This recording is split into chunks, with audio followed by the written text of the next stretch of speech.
Om Swastiastu, Om Manubhadra Kertabu Wiantu Wiswata. Semoga pikiran yang baik datang dari segala penjuru. Perkenalkan, nama saya Madya Agus Nandawiguna, NIM 2213081013. Saya merupakan mahasiswa program studi Filsafat Hindu jurusan Brahma Widya di Stah Negeri Empu Puteran, Singaraja. Kepada yang terhormat Bapak Perbekel dan Bapak Bendese beserta semua jajarannya, Bapak Ibu dosen yang saya hormati, dan semua hadirin yang saya cintai dan banggakan.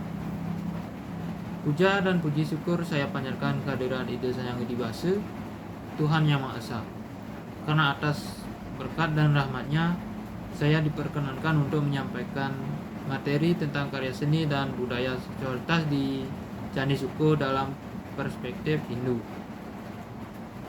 Nah, umat sedharma yang terkasih, pada kesempatan kali ini saya ingin mengajak kita semua untuk merenungkan karya seni dan budaya yang menonjolkan aura seksualitas, khususnya yang terdapat pada Candi Suko.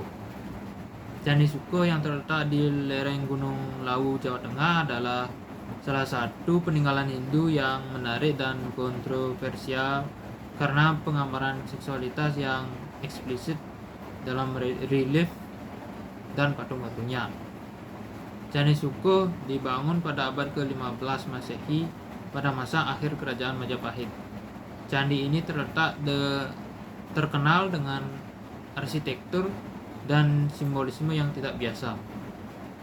Berbeda dengan kebanyakan candi Hindu di Jawa, arsitektur Candi Suko sering dianggap lebih sederhana, namun syarat dengan makna filosofis yang dalam. Yang membuat Candi Suko istimewa adalah penggambaran seksualitas yang jelas terlihat pada relief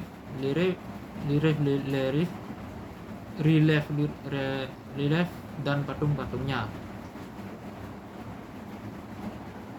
Dalam tradisi Hindu, seksualitas dipandang sebagai bagian alami dari kehidupan manusia dan memiliki peran penting dalam keseimbangan spiritual. Seksualitas bukanlah sesuatu yang harus disembunyikan atau dianggap tabu. Kitab suci seperti Kama Sutra dan ajaran Tantra mengakui dan menghargai peran seksualitas dalam kehidupan manusia. Kama Sutra karya Vatsyayana adalah panduan tentang seni bercinta dan hubungan yang sehat, yang mengajarkan bahwa kenikmatan seksual adalah bagian dari tujuan hidup manusia atau purusartha. Sementara itu, Tantra melihat seksualitas sebagai energi spiritual yang dapat membawa seseorang menuju pencerahan jika dikelola dengan bijaksana. Candi Suko dikenal dengan berbagai relief dan patung yang menggambarkan hubungan seksual dan simbol-simbol genitalia. Salah satu relief yang paling terkenal adalah penggambaran kelahiran yang menunjukkan figur seorang wanita melahirkan lengkap dengan simbol lingga atau lambang maskulin dan yoni lambang feminin. Adegan-adegan ini bukan sekedar ekspresi estetika, tetapi memiliki makna spiritual yang mendalam. Simbol lingga dan yoni di Candi Suko melambangkan kesatuan dan keseimbangan antara kekuatan maskulin dan feminin, yang dalam ajaran Hindu merupakan aspek penting dalam mencapai kesempurnaan spiritual. Lingga dan yoni adalah representasi dari Dewa Siwa dan Dewi Parwati yang secara bersama-sama menciptakan dan memelihara alam semesta.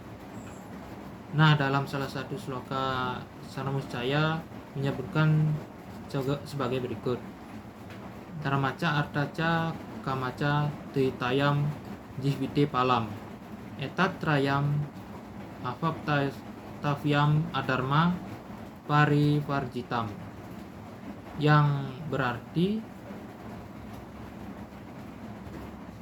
Dharma, artha, dan kama adalah 3 tujuan hidup. Ketiganya harus dicapai tanpa meninggalkan dharma. Nah, dari Sloka Saramuscaya Sloka 268 ini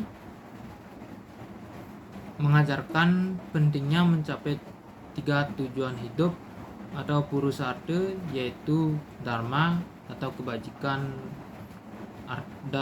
kedua artha, kekayaan atau materi, dan kama, kenikmatan atau keinginan, sambil tetap menjaga keseimbangan dan tidak meninggalkan dharma. Ini sangat relevan dengan diskusi tentang Candi Sukuh yang menonjolkan aura seksualitas melalui simbol lingga dan yoni, serta berbagai relief yang menggambarkan aspek-aspek kehidupan.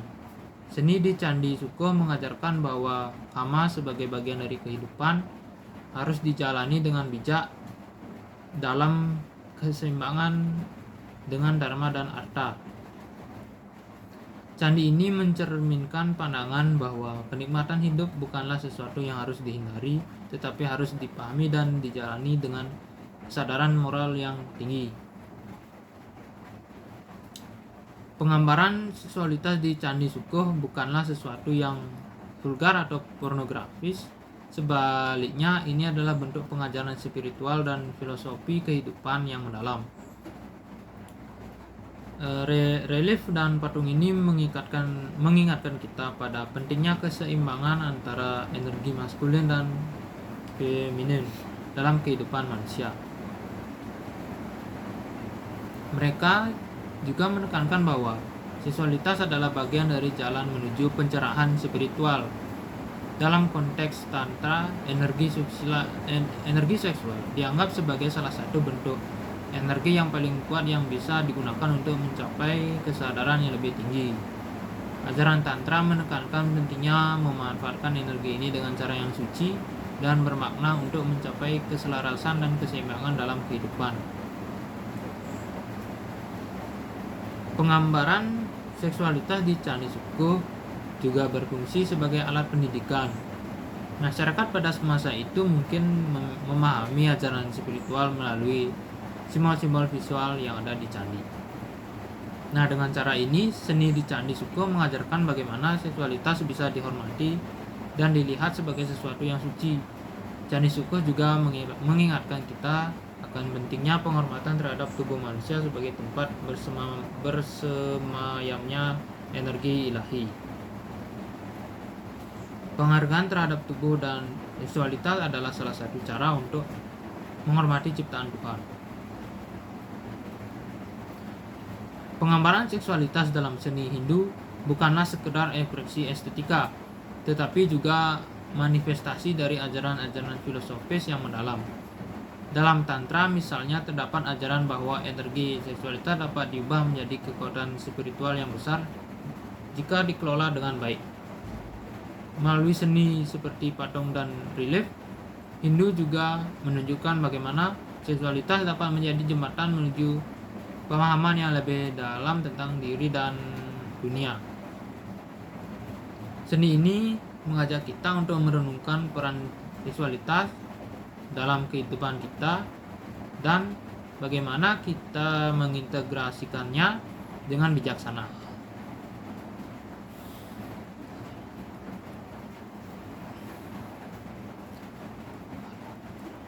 Adanya representasi seksualitas dalam seni Hindu juga menunjukkan keterbukaan masyarakat Hindu terhadap berbagai bentuk ekspresi manusia. Ini adalah pengakuan bahwa semua aspek kehidupan manusia, termasuk yang paling intim sekalipun, adalah bagian yang sah dan penting dari eksistensi kita. Selain itu, penggambaran seksualitas dalam seni Hindu juga berfungsi sebagai pengingat tentang pentingnya kesucian dan penghormatan dalam hubungan manusia. Seni ini mengajarkan bahwa hubungan seksual harus didasarkan pada rasa saling menghormati dan cinta yang tulus, bukan hanya pada nafsu semata. Dalam konteks yang lebih luas, Seni yang menonjolkan seksualitas juga membantu dalam melawan pandangan-pandangan yang sempit dan menghakimi terhadap seksualitas. Ia membuka dialog tentang bagaimana kita memahami dan merayakan seksualitas dalam kehidupan kita sehari-hari. Maka dari itu, seni dan budaya yang menonjolkan aura seksualitas dalam perspektif Hindu bukanlah sesuatu yang harus dianggap tabu atau negatif. Sebaliknya, mereka merupakan bagian dari kehidupan manusia yang dihormati dan dirayakan dengan cara yang artistik dan bermakna. Nah, melalui seni dan sastra, Hindu mengajarkan kita untuk menghargai dan memahami seksualitas sebagai bagian dari perjalanan spiritual dan kesejahteraan menyeluruh kita. Penggambaran seksualitas dalam seni Hindu juga mengajarkan kita untuk melihat seksualitas sebagai sesuatu yang bisa membawa kita lebih dekat kepada pemahaman yang lebih mendalam tentang diri kita dan tempat kita di dunia. Ini adalah ajakan untuk tidak takut atau malu akan seksualitas, tetapi untuk menghargainya sebagai bagian dari keindahan dan kerumitan kehidupan manusia. Nah, sebagai penutup, mari kita renungkan bahwa dalam setiap aspek kehidupan, termasuk seksualitas, terdapat potensi untuk pertemuan spiritual dan pemahaman yang lebih dalam. Dengan memahami dan menghormati semua aspek kehidupan, kita dapat menjalani kehidupan yang lebih seimbang, harmonis, dan bermakna. Relevansi pengajaran Candi Sukuh sangat penting di dunia modern, di mana seksualitas seringkali dipandang sebagai sesuatu yang tabu atau dieksploitasi. Pengajaran dari Candi Sukuh bisa menjadi refleksi penting. Candi Sukuh mengajarkan kita untuk melihat seksualitas dengan cara yang lebih bijaksana dan spiritual. Ini mengingatkan kita bahwa seksualitas adalah bagian dari keseimbangan dan keharmonisan kehidupan, bukan sesuatu yang harus disembunyikan atau dieksploitasi. Mari kita belajar dari ajaran-ajaran yang diwakili oleh Candi Sukuh untuk menghargai dan memahami seksualitas dengan cara yang lebih bijaksana dan spiritual. Dengan demikian, kita bisa menjalani kehidupan yang lebih seimbang, harmonis, dan penuh makna. Nah, mungkin itu saja materi dari Dharma Wacana yang dapat saya sampaikan. Saya mohon maaf jika ada kesalahan dan kekurangan dalam penyampaian saya. Semoga apa yang telah saya sampaikan tadi dapat bermanfaat bagi kita semua. Sekian dan terima kasih. Saya akhiri dengan Paramesanti. Om Santi, Santi, Santi, Om.